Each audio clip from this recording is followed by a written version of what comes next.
সিরাজগঞ্জের বেলকুচি উপজেলা মুকুন্দগাতি বাস স্ট্যান্ডে বেলকুচিবাসীর দীর্ঘদিনের ভোগান্তি যানজট নিরসনে পৌরসভার অর্থায়নে পৃথক স্থানে নিরাপদ পৌর সিএনজি স্ট্যান্ডের শুভ উদ্বোধন করেন বেলকুচি উপজেলা নির্বাহী অফিসার ও পৌর প্রশাসক আফরিন জাহান।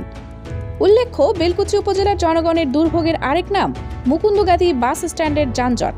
এখানে 1 মিনিটের রাস্তা পার হতে লেগে যায় ঘন্টার পর ঘন্টা।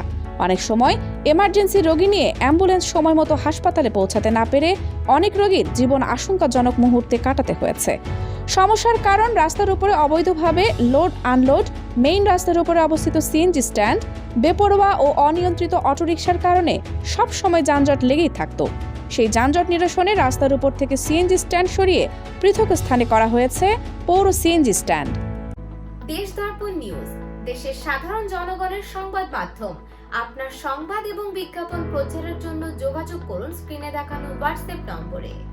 5 জানুয়ারি সোমবার সকালে পৌর সিএনজি স্ট্যান্ড উদ্বোধনকালে উপস্থিত ছিলেন বেলকুচি থানা অফিসার ইনচার্জ শেখ ফরিদ উদ্দিন, বেলকুচি উপজেলা স্বাস্থ্য বিষয়ক কর্মকর্তা সুলতানা ইয়াসমিন, পৌরসভার প্রকৌশলী কর্মকর্তা মোহাম্মদ মনিরুল ইসলাম মনির, উপজেলা যুব উন্নয়ন অফিসার জহুরুল ইসলাম, বেলকুচি উপজেলা বিএনপির সাবেক সদস্য ও ইউপি সদস্য নুরুল ইসলাম তুহিন, বেলকুচি উপজেলা যুবদলের সিনিয়র যুগ্ম আহ্বায়ক গোলাম কিবরিয়া, উপজেলা যুবদলের সাবেক সাধারণ সম্পাদক সুরুজ আলী, বেলকুচি উপজেলা রিপোর্টার্স ক্লাবের সভাপতি মোহাম্মদ রেজাউল করিম সহ উপজেলা ও পৌরসভার বিভিন্ন পর্যায়ের কর্মকর্তাগণ উপস্থিত ছিলেন।